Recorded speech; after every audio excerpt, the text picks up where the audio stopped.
But when Nigeria became the leader, the lie that black people are only successful because of white people couldn't work.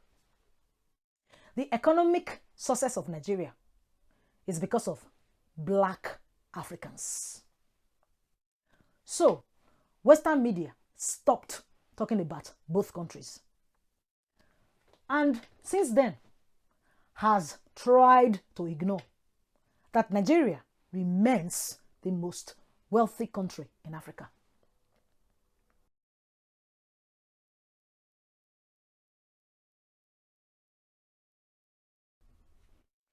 As Nigerians, we are often unaware of how deceptive the foreign media messaging can be.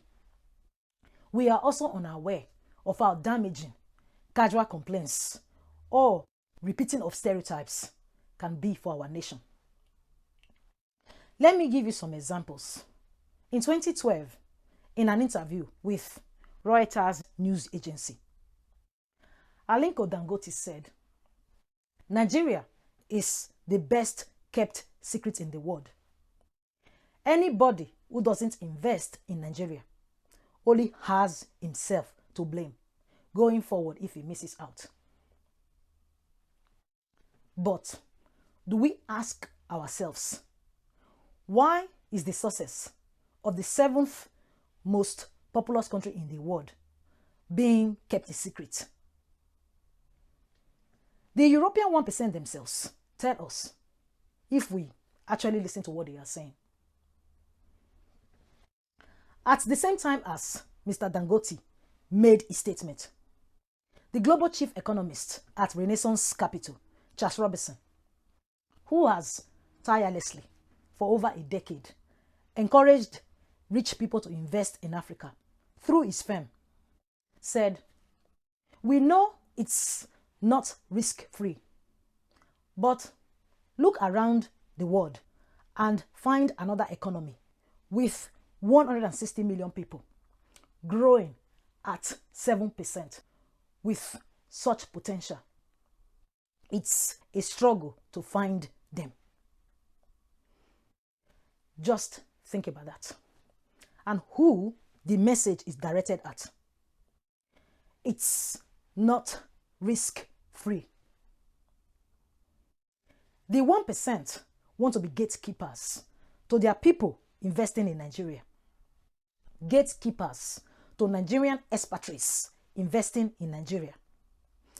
Gatekeepers to Nigerians who are encouraged to believe that they cannot make it big without outside help. When Nigerians say, we are going to bring Africa to the world and show the success of Nigerians, that is a threat to the narrative of whiteness and a threat to keeping the economic opportunities of Nigeria a secret. This is why the Western media, that the European 1% control, intentionally focus their negative messages on Nigeria. They don't just double down on the criminality narrative, but also on the poverty narrative. The narrative of only foreigners can make things better and are required to create infrastructure. And the Nigeria is dangerous and too risky narrative. These false messages enable the economic exploitation of Nigeria and keep people under control because they support people's belief in the whiteness narrative of intrinsically better than. But what I think is most dangerous is when our own words and those of others validate the whiteness narrative and confirm these people's thoughts. An example of this happened at the end of April 2022 when the Nigerian artist Burna sold out the Madison Square Gardens venue in New York, America, and was lauded as the first Nigerian to do so. I am pleased for him personally, but first Nigerian is irrelevant. When we praise Nigerians, as being the first to do something in a space that has been controlled by Europeans. This confirms the idea of whiteness in the minds of those who want to believe it. Because these people will see that praise as a confirmation that the achievement was somehow exceptional. Because it was so unlikely that we as Nigerians could achieve that thing. When in reality, for an artist of Burna Boy's skill and talent, selling out a world-class venue is normal. I like Burna Boy. And when he went on the American chat show, the Daily Show after his concert, I liked how he cleverly answered the questions from the host, Trevor Noah. Mr. Noah has a history of talking down on Nigerians in his work. And whilst I recognize his comedic skill, I cannot respect his comedic choices. He also often repeats, without thought, the whiteness ideology of praising people when they are the first African to do something. So, I was particularly pleased with Burna Boy in his interview when he actively refuted the idea of praising the first Nigerian, declaring that he wondered why being the first is always magnified by the media, who don't really report when American acts make history selling out other arenas. But one issue I have with what he said was when he casually validated negative stereotypes about Nigerians as scammers. He said that Nigerians don't lie unless they want to scam you. This line has been repeated around the world and used as the main headline for news articles about the interview, even without making any reference or comment to that line. Jokes like this are dangerous for Nigeria and Nigerians. Because how does that make you feel when you imagine talking to a Nigerian? Does it make you trust us? Or does it make you think, I am not sure that I can trust this person. Should I believe what they are saying? Are they actually trying to scam me? Burna Boy said that I can't believe Nigerians who are trying to scam me. And he is Nigerian. Why should I believe this Nigerian? Maybe they are trying to scam me. I am not a scammer. The Nigerians I know don't scam people. We are good people. We don't tolerate that type of thing. It's not in our nature. And we don't praise people who steal from others. We complain about it a lot because we do not agree with it as a people. Burna Boy is not the only person. Too many of our people do this. It is a standard joke for our comedians, to the point where they repeat it so much, they sound as though we accept it all as normal, which encourages other Nigerians to think that this behavior is acceptable. Burna Boy validated the negative stereotypes about us for a cheap laugh, while leaving doubt in people's minds about our sincerity.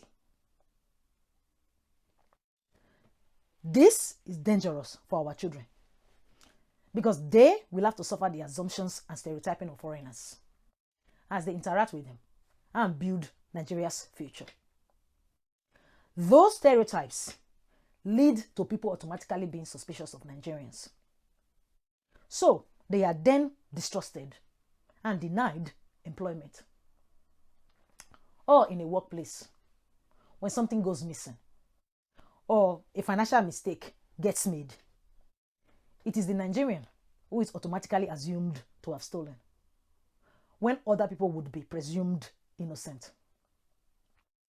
And if a Nigerian student should choose to study abroad, which I do not recommend. They will be expecting welcome from their temporary host nation, as was demonstrated to them during their recruitment. But instead, their integrity is questioned. And if they should act with pride, or worse, show off any of their material possessions with pride, then they will be treated with suspicion, as though they only have those things as proceeds of their criminality. What Burna Boy said supports the agenda of those who want Nigeria to be less successful. He validated a very harmful stereotype on international TV. Burna Boy's influence is huge. He is capable of changing the narrative, the stereotypes, by saying, Nigerians don't lie. We don't need to lower ourselves to that level. Although people who want to excuse their inadequacy by calling us scammers do keep trying to put us there. That would have been a much better reference to the significance of the Nigerians as scammers narrative, by framing it as something only done by people who are jealous of Nigerians' success. We Nigerians need to be calling out people who make false generalizations about our national character. Nigerians who stay silent about Burna Boy's generalization will give lessons to others to make similar generalizations about Nigeria and other Nigerians. This license is not only given to foreign people, but also to other Nigerians. And it specifically encourages Nigerian comedians, because Burna Boy was making a joke. I am going to speak directly now to Nigerian mothers and fathers. Our children watch this and are left thinking that maybe we are criminals, because why else would Burna Boy say it? Or maybe they know what he said is not true, but still think that making jokes about it is acceptable. But we are leaving our children with the consequences when they then interact with foreigners. The consequences of being called a criminal or assumed to be one. Even worse, when people see our children celebrating and enjoying who they are in front of foreigners, those foreigners get jealous, and they then try to push away that jealousy by attacking what triggered it, our children, and justify their behavior by calling our children criminals. Let that sink in for a moment. They use a story of Nigerians being criminals to excuse abusing our children. Don't let people take advantage of any anger we may have for the state of our nation. Most importantly, do not let people weaponize our silence. Because these people will protect their own children, but have no problem exposing yours to stigmatization by the world. All to protect their fragile self-esteem from being threatened by your children not treating them as white. Although this is not the whole story, and I will get to that later. My last example is of when the government rebased the Nigerian GDP in 2014. Previously, before 2014, South Africa had been recognized as having the largest GDP of all the African countries. However, in April 2014, the Nigerian National Bureau of Statistics altered how it calculated GDP to more accurately reflect current prices and market structure. This meant that the GDP valuation for the country increased by 89%, far more than most foreign analysts' expectations of a 40 to 60% increase. This immediately changed economists' perceptions of Nigeria, as it now became the largest economy in Africa. Nigeria had to be accounted for as significant. And financial analysts could no longer lie to themselves that utilizing South African economic statistics could adequately represent financial models of the continent. You might think that this would mean that the international media would continue to talk about South Africa, but would instead now focus on Nigeria when considering the economic influence of the continent. This didn't happen. Foreign media stopped talking about specific countries entirely when discussing African economies, including South Africa. This is because when South Africa was the economic leader, people who want to be white could exceptionalize South Africa. They could pretend to themselves that its economic power was only because of the white people in that country, despite being only about 80% of the population. They made sure that they only portrayed white people as the face of success in South Africa and used black faces as examples of poverty, knowing that this was untrue. Because doing anything differently would declare that black people were in control of their own destiny and navigating it quite successfully. Thank you very much. But when Nigeria became the leader, the lie that black people are only successful because of white people couldn't work. The economic success of Nigeria is because of black Africans. So, Western media stopped talking about both countries. And since then, has tried to ignore that Nigeria remains the most wealthy country in Africa. Because this fact really, let me say that again, really refutes the narrative of whiteness. Nigeria, just by its existence, is a specific threat to the whiteness narrative. Because the country's success cannot be attributed in any way to people of European heritage. Nigerians speak English as though it is one of our native languages. Our command of that language means that Europeans, particularly the Americans and British, cannot easily hide snide gossip between themselves and can understand clearly when Nigerians express themselves. So Nigerians can easily push back any disparaging nonsense they may express in front of us. They know this, and they do not like being prevented from freely denigrating us.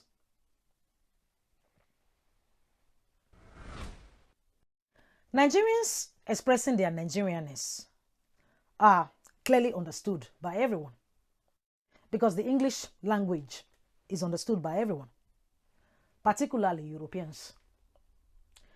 And people from a strong, resilient culture that has not endured centuries of classist bullying that eventually led to the idea of whiteness. Those people can undo centuries of classist behavioral manipulation by expressing nothing more than their Nigerianness. Nigerians have a cultures with depth, history, and complexity, but white people have almost lost who they are to their worship of the empty idol of whiteness. To most white people then, those whom the European 1% want to control the most, Nigerian culture is fascinating. And because we are so welcoming to those outside us, they admire it and envy it. And when they feel the sting of what they have lost and tried to replace with the idea of whiteness, they are jealous. The cultures that many white people live in encourage them to want to be like their 1%, to be considered better than, to be considered white. But they have none of the resources that enable them to be in the position of the European 1%. So they only feel confident about themselves when they are either treated like their 1% demand of them, or are able to get away with bullying others into subservience, just like their 1% do to them. The European 1% have fed their people the idea that non-white people, Africans in particular, will treat them as white. Nigerians don't do this.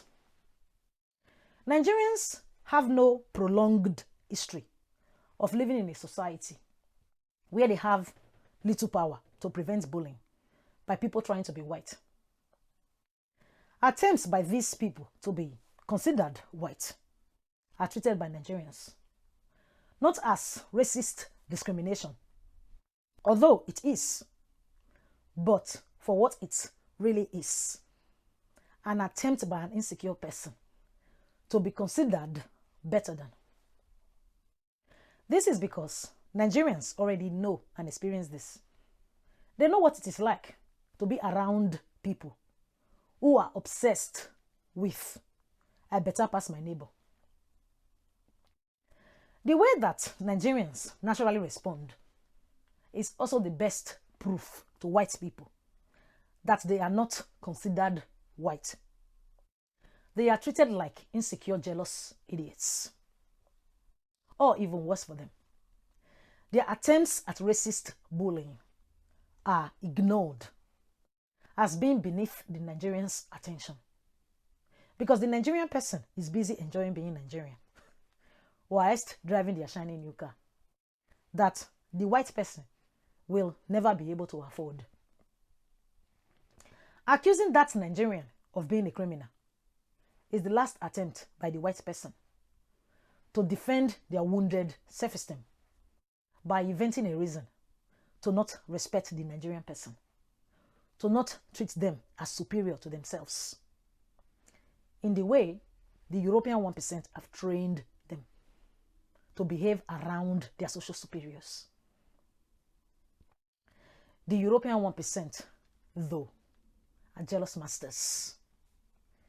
They can't have the people whose minds they have enslaved to be treating anyone else as significant with respect.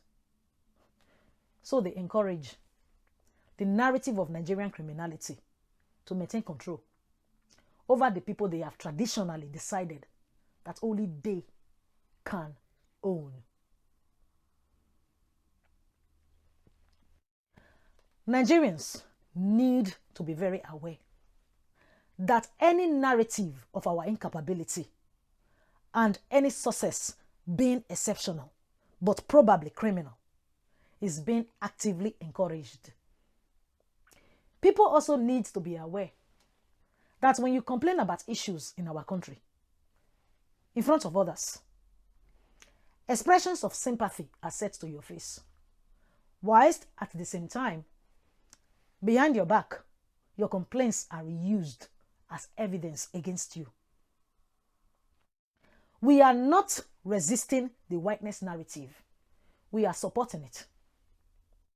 When we accept their generalizations about Nigerians, we validate the prejudicial narrative. We must invalidate the narrative if we complain about our problems African Americans used to say, "Don't put us all in one basket. Not all black people are." This didn't help, as it implies the reasons for being denigrated may be valid. However, "black is excellent" directly refutes those reasons. They said that Muslim people are all jihadists, but Muslims refuted the narrative with their own truth by declaring who they truly are. "We are followers of peace. Peace is our jihad, and you are immoral warmongers." East Africans and others were accused of wanting to harm their children and of victimizing women. They even gave it a horrible name: female genital mutilation. Somali people in the UK, and they were particularly targeted in the UK, refuted this by declaring, "We never wanted to harm our children, so we will take care. But you have no right to stop us celebrating our daughter's transition to womanhood." I attended meetings about this when the UK media was being particularly loud in their attempts to stigmatize Somali women. I spoke up that the same people that are complaining about the morality of Somalis, stigmatizing their culture and rites of passage, are selling the idea of cosmetic genital surgery for their own women for fashion by making them believe they are not sexually attractive enough. Calling Nigerians criminal is just another attempt to use the tactic of declaring a people you wish to exploit unworthy of being empathized with. So if they complain about their treatment, no one will care. But instead, people will decide that the discrimination has cause. This enables the European 1% to give license to the people they control to do things to Nigerians that those controlled people would otherwise stand up against, to stop it happening to others. We must never complain about being discriminated against and then agree that the prejudice is understandable just because some Nigerians do these bad things and they ruin our reputation for the rest of us. No. We must complain directly that the discrimination is unwarranted, because all that happened was that specific individuals committed specific criminal acts and must be brought to justice so that they don't ruin the good reputation that we already have. Do not just complain. Life is very difficult. The country is very hard. People can't get a job. There is a lot of poverty. No. Instead, say, these specific people have very difficult lives. It is very hard for them because of these specific things. And if it was really yourself that you were talking about and you don't want to admit it, please, I beg, stop complaining in front of people who want to be considered better than, who want to be considered white, and will use any excuse to think badly of you. When others declare us as criminals, you must refute them. Not by just saying, no, we are not. No, but by demanding specificity from them. Name 3 Nigerian criminals you have heard of. That is what you demand from the person talking down on us. And in the unlikely event that they can name 3 people. Agree. These 3 people are criminals, but back it up with. And what does that have to do with the rest of us? I know that you are irritated and upset when specific things happen. But if you generalize your complaints about Nigeria and its people, those complaints will be twisted back and used to generalize about you. When you say that some Nigerians do something, then you are supporting the prejudicial narrative.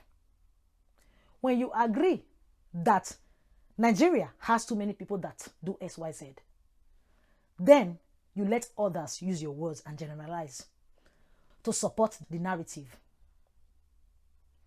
But a named individual cannot be generalized. Did you hear that a person did this? Yes, that person is very bad. We are Nigerians and would never support a person like that. How can statements like this be generalized? Handle it like this, and don't let our words be generalized or bad acts by specific people enable the scapegoating of all Nigerians. Nigerians do not seem to know how to push back, but we must learn how and then actually do it. And other Africans must also push back at the narrative of whiteness when it is directed at Nigerians.